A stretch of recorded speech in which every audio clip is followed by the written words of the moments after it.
मैत्रिणींनो, आज आपण प्रिन्सेस कट ब्लाऊज बघणार आहोत. तर इथे मी 36 साईजच्या मापानुसार मेजरमेंट घेतलं आहे. तर ब्लाऊज उंची आहे 13.5 इंच, छाती आहे 36, कंबर आहे 28, मुंडा आहे 16, पुढचा गळा आहे 5.5 इंच, मागचा गळा आहे 8.5 इंच, शोल्डर आहे 2.5 इंच, दंडगेर आहे 10.5 इंच, बाही लांबी आहे 5 इंच आणि साईड उंची आहे 7.5 इंच.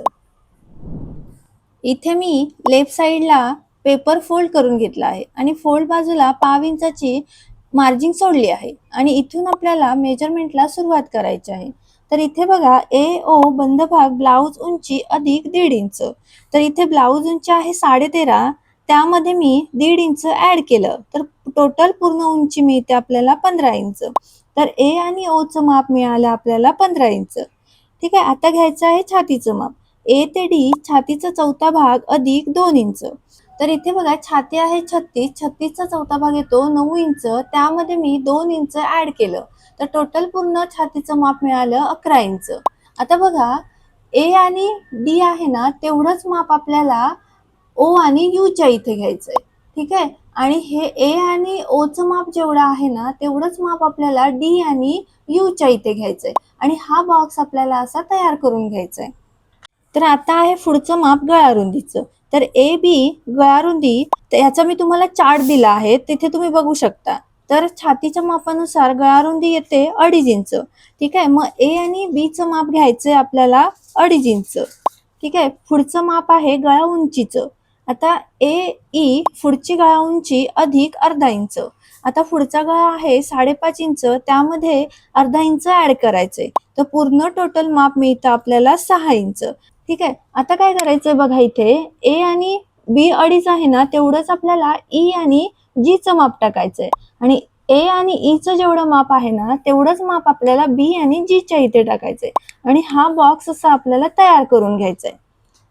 ठीक आहे, तर आता पुढे काय करायचंय बघा, आपल्याला ई एफ पाऊण इंच आणि बी जी चा इथे मध्य काढायचंय, त्याला नाव द्यायचंय एच. ठीक आहे, आणि एच एफ ई असा गोलाकार हा जोडून घ्यायचा आहे. तर पुढचं माप आहे शोल्डर. ठीक आहे, आता बघा जर तुम्ही ब्लाऊज वरून एका खांद्याचं माप घेतलं असाल तर आपल्याला इथे बी पासून इथून सरळ मेजर टेप लावून आपल्याला इथून माप घ्यायचं आहे. आता इथे बघा शोल्डर आहे 2.5 इंच, त्यामध्ये आपल्याला अर्धा इंच ऍड करायचं. तर अर्धा इंच ऍड करून आपल्याला बी ते सी चं माप मिळतं आपल्याला 3 इंच. आता बघा बी आणि सी चं माप आहे 3 इंच आणि गळारुंदीचं माप आहे 2.5 इंच. तर आपल्याला पूर्ण माप मिळतं इथे 5.5 इंच. इथे बघा जर तुम्ही अंगावरून माप घेत असाल ना तर आपल्याला पूर्ण माप घ्यायचं असतं, तेव्हा आपण ए ते सी इथे 5.5 इंच घेतो. तर पुढचं माप आहे मुंडा खोलीचं. तर इथे बघा मुंडा खोलीचं माप हे छातीच्या मापानुसार घ्यायचं असतं. तर इथे मी तुम्हाला चार्ट दिला आहे, तिथे तुम्ही बघू शकता छातीच्या मापानुसार मुंडा खोलीचं माप येतं 5.5 इंच. ठीक आहे, तर सी आणि जे चं माप घ्यायचंय आपल्याला 5.5 इंच. आता काय करायचंय बघा, आपल्याला सी आणि जे चं जेवढं माप आहे ना तेवढंच माप आपल्याला डी आणि एन च्या इथे घ्यायचंय आणि सी आणि डी चं जेवढं माप आहे ना तेवढंच माप आपल्याला जे आणि एन च्या इथे घ्यायचंय. ठीक आहे, आणि हा असा बॉक्स आपल्याला तयार करून घ्यायचा आहे. ठीक आहे, आता काय करायचंय बघा, सी आय 1 इंच, जे आणि सी याचा मध्य काढायचा आहे आणि त्याला नाव द्यायचं आहे के. तसंच आता काय करायचंय बघा, एन एम 1 इंच.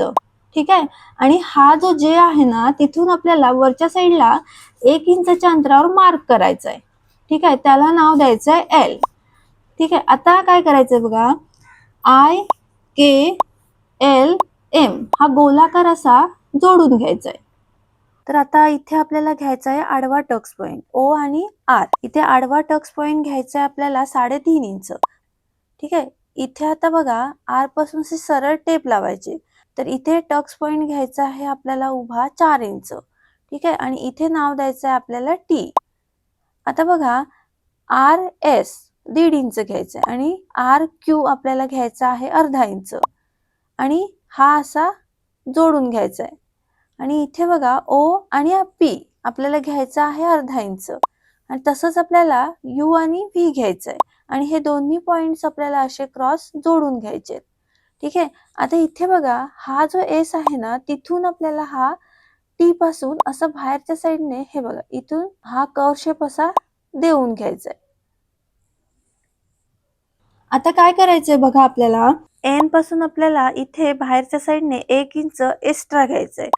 ठीक आहे. तर 1 इंच एक्स्ट्रा का घ्यायचंय कारण आपल्याला हा इथे असा हा टक्स जोडून घ्यायचा असतो. तर थोडा आतून शिलाई इथे जोडलं जाणार. ठीक आहे. तर अशा प्रकारे आपलं हे प्रिन्सेस कटच्या पुढच्या भागाचं मेजरमेंट घेऊन झालेलं आहे. तर आपण आता मागच्या भागाचं मेजरमेंट बघूया. आता इथे बघा पाठीमागच्या भागासाठी जसं पुढच्या भागाचं मेजरमेंट घेतलं होतं ना, तसंच आपल्याला इथे पाठीमागच्या भागासाठी सुद्धा घ्यायचं आहे. फक्त इथे काही ठिकाणी आपल्याला बदल करावे लागतात. आता ते कोणकोणते बदल करावे लागतात ते आपण बघूया. तर इथे आपल्याला हा जो एल, टी आणि एस ला हा कर्व शेप दिला आहे ना, तो काढून टाकायचा आहे. तसेच हे टक्स पॉइंट्स आपल्याला काढून टाकायचे आहेत आणि पी, क्यू ची जी क्रॉस लाईन आहे ना, ती पण आपल्याला काढून टाकायची आहे. तर इथे आपल्याला ब्लाऊज उंची आणि गळा उंचीच्या इथे बदल करायचे असतात. तर इथे बघा ब्लाऊज उंची आहे AO बंधभाग ब्लाऊज उंची अधिक 1 इंच. इथे ब्लाऊजची उंची आहे 13.5 त्यामध्ये आपल्याला 1 इंच ऍड करायचंय. तर पूर्ण टोटल उंचीचं माप मिळतं आपल्याला 14.5 इंच. ठीक आहे. आता इथे बघा AE पाठची गळा उंची अधिक अर्धा इंच. आता पाठची गळा उंची आहे किती 8.5 इंच. त्यामध्ये आपल्याला अर्धा इंच ऍड करायचंय. तर पूर्ण माप मिळतं आपल्याला 9 इंच. मग ए आणि ई चं माप येईल 9 इंच. तर पुढे आहे मुंढ्याचं माप. आता जसं पुढच्या भागाचा मुंढा होता ना सेम आपल्याला तसाच घ्यायचा आहे. आता इथे बघा काय करायचं आपल्याला हा जो फक्त शेप आहे ना कर्व शेप मुंड्याचा पाठीमागचा द्यायचा. आता पुढचा असतो आपला 1 इंच आणि पाठीमागचा घ्यायचा आपल्याला 1.5 इंच. ठीक आहे. इथून आपल्याला 1.5 इंचावर मार्क करायचा आहे आणि इथून बघा हा आपल्याला असा गोलाकार इथून शेप देऊन घ्यायचा इथे. तर आता आपल्याला टाकायचे आहेत मागच्या बॉडी भागाचे टक्स. तर इथे बघा ओ आणि क्यू आपल्याला घ्यायचं आहे 3.5 इंच. ठीक आहे. तर इथे बघा क्यू आहे ना तिथून आपल्याला सरळ टेप लावायचे आणि 3.5 इंचाच्या अंतरावर मार्क करायचंय. आता हा जर पॉइंट तुम्हाला जास्त हवा असेल तर तुम्ही टक्स पॉइंट जास्त घेऊ शकता उंचीनुसार. ठीक आहे. आता आपल्याला क्यू आणि पी घ्यायचा आहे अर्धा इंच आणि तसंच आपल्याला क्यू आणि आर घ्यायचं आहे अर्धा इंच. ठीक आहे. आणि हा असा आपल्याला इथे जोडून घ्यायचा आहे. अशा प्रकारे मागच्या भागाचे मेजरमेंट आपले कंप्लीट झाले आहे. तर नेक्स्ट व्हिडिओमध्ये आपण बाही मेजरमेंट, पेपर कटिंग आणि कापड कटिंग बघणार आहोत. जर तुम्हाला हा व्हिडिओ आवडला असेल तर लाईक करा, शेअर करा आणि सबस्क्राईब करा. थँक्यू.